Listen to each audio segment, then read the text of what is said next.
I understand we haven't done the interview yet, but you can plant seeds and say, alright, well this is, I'm thinking about doing this.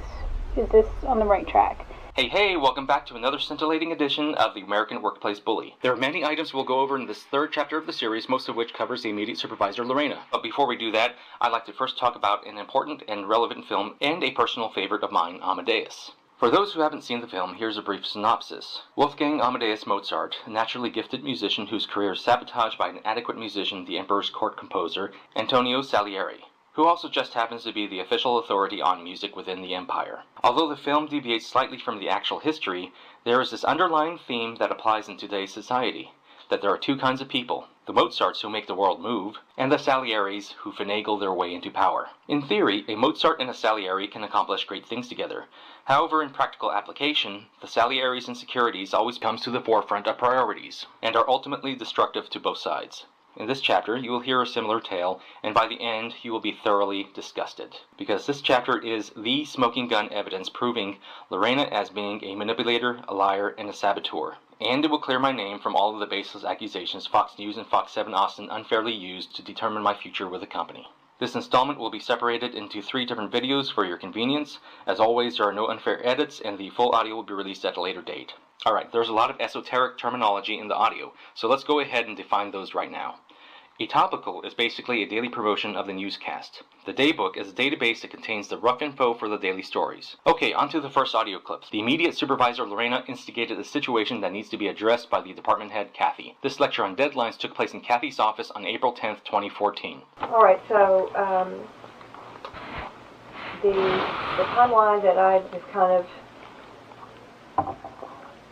come up with based on the emails that have gone back and forth, and I've been reviewing topicals, I've done topicals, I've done everything for many, many years. I have some other comments to make as I go through my explanation on this. I do think it is often, not always, but often unrealistic to have a script written and ready to go at 4:30, okay? But I do expect you to come in fully prepared, having read the 5P, having gotten as much as you can from the reporters, having read the daybook. I cannot tell you, not only with you, but with other producers as well, how it's like I can go to the daybook and I can tell them more about the story than they walked in here with it, whatever time we are reviewing the topicals, which is unacceptable. If it's in the daybook, you should know it, okay, period. You should read the daybook before you go to the 1 o'clock meeting, and it should tell you what the details of the story. So I think it's the 4:30 p.m. Is the absolute last deadline for being as informed as you possibly can be on the stories in hand, and coming in and having some ideas for your copy, some ideas for the stories to promote, and have a discussion about this is what we're going to promote tonight, and what angle we're going to take, and what the audience is watching, and who whatever. And here's some copy I wrote. Well, we're not going to promote that story now, or whatever. By 5 o'clock, after that discussion, you should have a script pretty well advanced based on the discussion that was had at 4:30, preferably before 5 o'clock. By 5:15, if Lorena and I don't have a script, if we're at that point, we don't have a script, unless, there are many factors. Everybody wants hard and steadfast rules, and if we're in a breaking news business. You have to be reactive, you have to be efficient, you have to be on top of things, and so you can't, you get this 5:15 in your head, or whatever time in your head. There are going to be times when you can't do it, okay, and we understand that. But by 5:15, what I will do is by 5:15, I don't have a script that's ready to go. I'm going to start writing it myself to get to wrap up the day, And again, there are going to be times when there's breaking news, when there's things in the story that haven't come up. But 5:15 is not the time to come in with your first round of your script, because as I have found, in addition to Lorena, it does take a long time of going back and forth. So you can't come in at 5:15 and say, here's my script, and then it's going to take another 30 minutes to hash it out. And that's your kind of, this is your, let's say everything is perfect and you can get, that's on a day that there's not breaking news or whatever. But I feel like working with you on the topicals does take some time, and that walking in at 5:15 and being that your deadline for your script, everything it should be done by 5:15 on most days. So Lorena's 4:30 deadline is not expecting you to be in with a fully written, perfect script, but it's for you to come in prepared and knowledgeable and ready to talk about the stories and not have me or her telling you things that we've read in the daybook or in the Bible or whatever. That your job is to come in prepared. I usually prepare for that conversation by looking through. It takes me about less than 5 minutes to read the 5 o'clock show and do the daybook, and flip through the daybook. All right, sidebar. As you can clearly see, Kathy has a very quiet demeanor. Sorry to put you through that, but I wanted you to see exactly what I was going through with Kathy, mostly spitballing for memorized speeches, and what Lorena was feeding her. Being that Kathy is unusually cordial and not angry, tells me Kathy is uninvolved and only catering to her hand-picked manager's contrived crisis. So how do I know it's contrived? Just keep watching. You'll know it when you see it. Well, just like in the case of yesterday,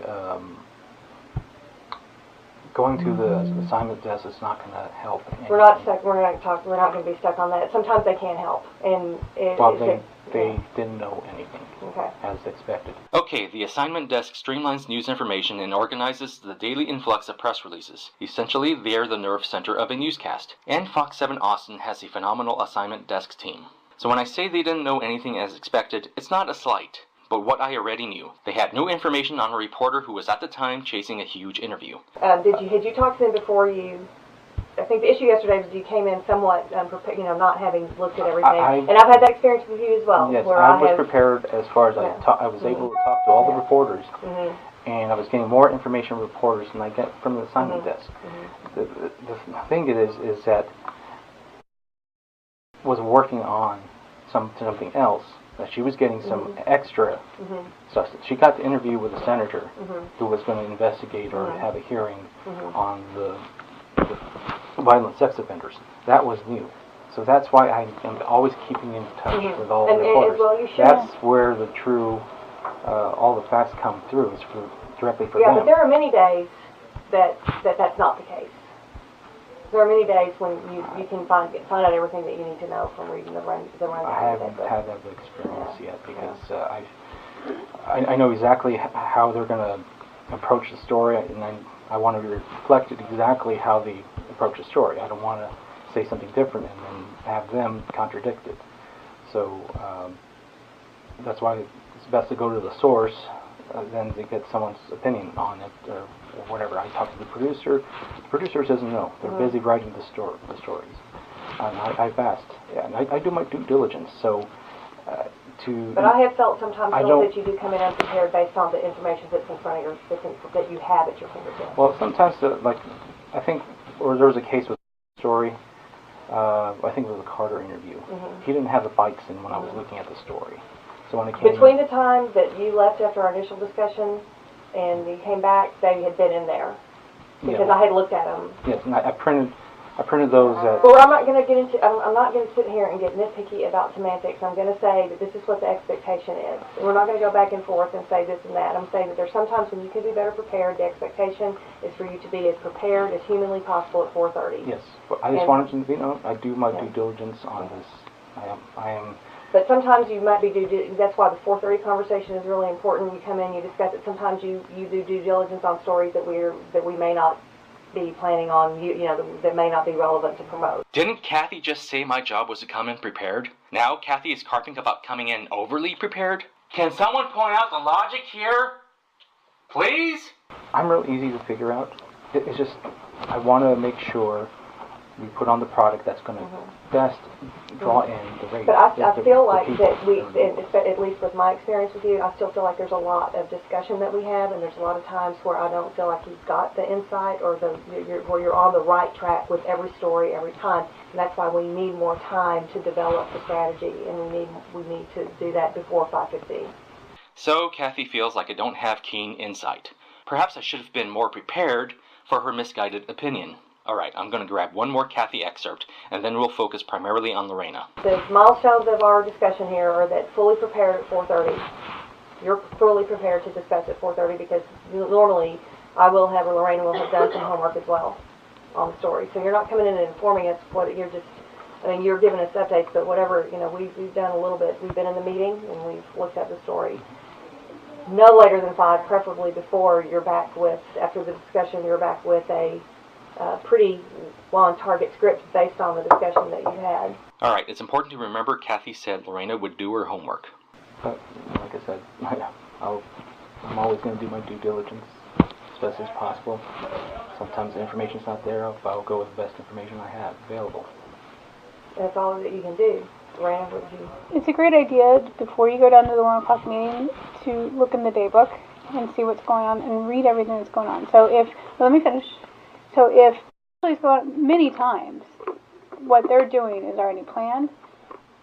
That way you know what they're doing. So when they're there, you can talk to them in person and ask them questions about their story. I understand they haven't done the interview yet, but you can plant seeds and say, all right, well, this is, I'm thinking about doing this. Is this on the right track? Great time to have a question and answer with the reporter. I'm always in communication with the reporter. But that's not what I said. With the day book, that's not what I said. Hang on a second. With the day book, though, sometimes it's just there's a title, but it's a blank. And Sometimes, yeah, and then you don't have anything to read. You can't but create that's, something that's, that's that's Absolutely. usually doesn't get filled in until much later.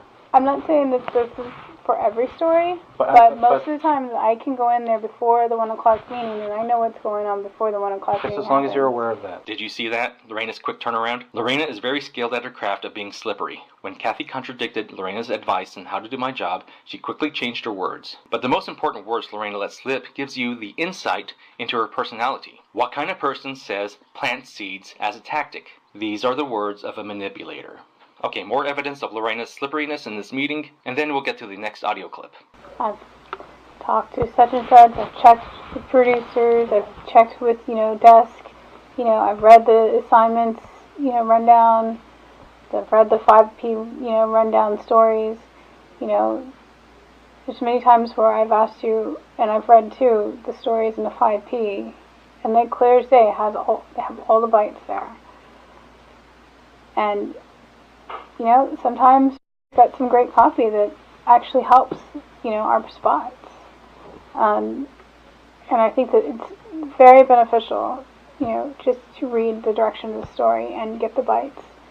It makes it actually easier for us. These are printouts of the stories. I do this on a daily basis. I'm talking about the 5 o'clock stuff. This is at 5 o'clock. Okay, well, they're constantly, changing things too. So, and I get that too, but you just gotta check, things change all the time. Go ahead and laugh because I did too. It would be funny if it weren't so serious. Now let's get to the events that happened the day before. And yes, any clear-thinking person will be absolutely disgusted by what you're about to hear. Yeah, I'm trying to get info from her. She hasn't texted me back, so... Okay, you have to ask. You don't know where she's at and what she's going to do. Well, she's in the rally, but she said she also had something and she hasn't texted back. Does Beth know, or the producer know anything about it? No. Nobody else knows what happened.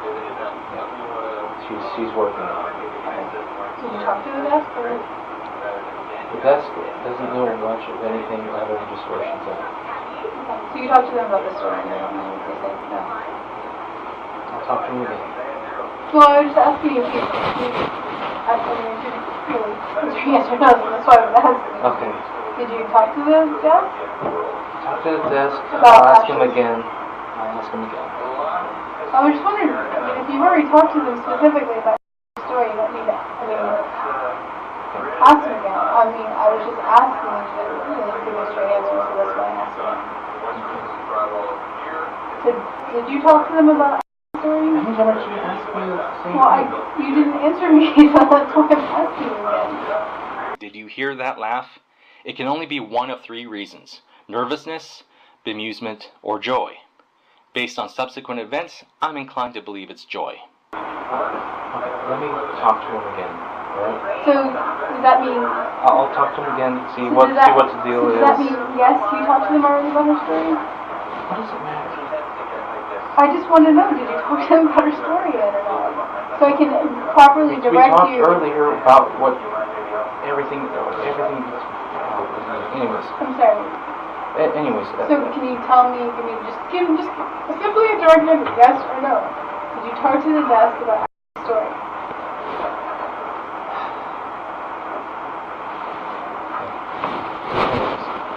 So are you deciding not to answer me, or I don't understand what's going on?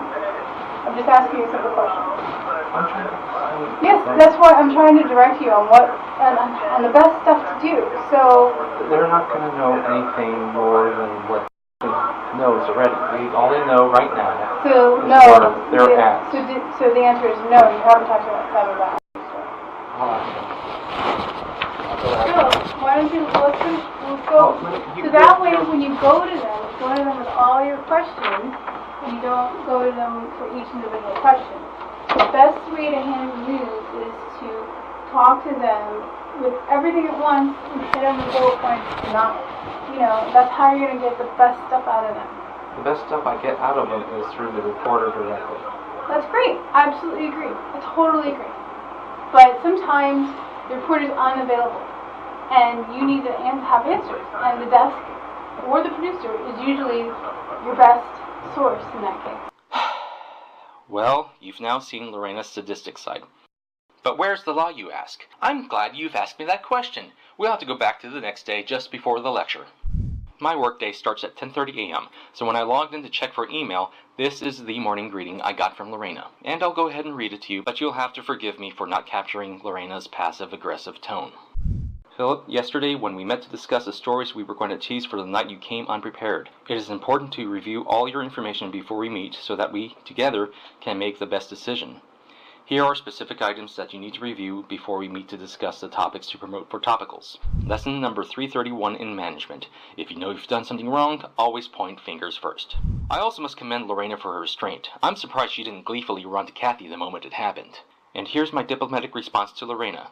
Seriously, Lorena, I respect your feedback, but you are in error. I keep in constant contact with the producer and reporters and do my due diligence, which they can verify. Sometimes they don't get back to me in time for review. The daybook is looked at, however, they won't have the entire information of how the reporter will angle their story. When scripts are written, I will review those as well, depending on the time. They will not have the bites of their subjects. The desk had no idea where the reporter was yesterday, which is why I rely upon the reporters as they are a direct source of information. The problem may lie in your desire to review early and have a script ready by 4:30 p.m. Most reporters aren't finished with interviews at that time, and so we have to rely upon guesswork until we get more solid information. I recommend going back to the uniform 5:15 deadline that was agreed upon. This should resolve the issues you've brought up. I hope you've noticed the 4:30 deadline theme in this chapter. This is relevant because Lorena ordered this apparently without Kathy's knowledge, and we'll get to that in 3-2. But first, here comes the lie. I'll read the email exactly as Lorena wrote it. Yesterday, when I asked you if you multiple times if you had touched base with the assignment desk, you answered no. Liar. When I asked you if you had read the assignments for a story in the 9 p.m., you said no, but you will. When I asked you if you read the 5 p.m. scripts, you said you weren't sure if that story had been written. These are all items that need to be addressed before we or you and Kathy meet. Reporters are rarely ready to tell details when we want information. Liar. You are a veteran of the business. I know you are capable of working around, gathering the details, and writing a promo. Also, the 4:30 deadline was accomplished prior to you doing the 9 p.m. and was actually met at 3:30 p.m/4 p.m. Also, from my experience of doing the 9 p.m. topicals, I know it's possible. Therefore, I am confident 4:30 is not an unreasonable request. In fact, it is rather late. If you'd like to move it earlier, we can, but 4:30 remains the deadline. Not only passive-aggressive, but condescending as well. And a liar to boot. I certainly hope Fox News executives are watching right now, because I seem to recall a certain GM taking issue claiming I set up my boss. So what is this exactly? Well, I'll let GM Mike say those words for me. I can't tell you how below the standards of our position you have reached by doing something like that. It's just not how we operate. So basically, the evidence presented thus far establishes how Lorena is manipulative, a liar, and a saboteur, contriving a crisis just to make me look bad in front of other management. And unfortunately, given the end results, it worked. Now, before I close out 3-1, I need to point out a key detail both Kathy and Lorena missed. For all the carping about reading the daybook and checking in with the assignment desk, you would think, since they're managers, they would know who usually fills in the daybook with info. Any guesses? The assignment desk. Alright, this concludes 3-1. Please continue on to 3-2 at your convenience. We'll be going over more of Lorena's sadistic qualities and why I believe she's a fraud. Thank you for watching. I can't tell you how below the standards of our position you have reached by doing something like that. It's just not how we operate. Not how we operate. Not how we operate. Operate.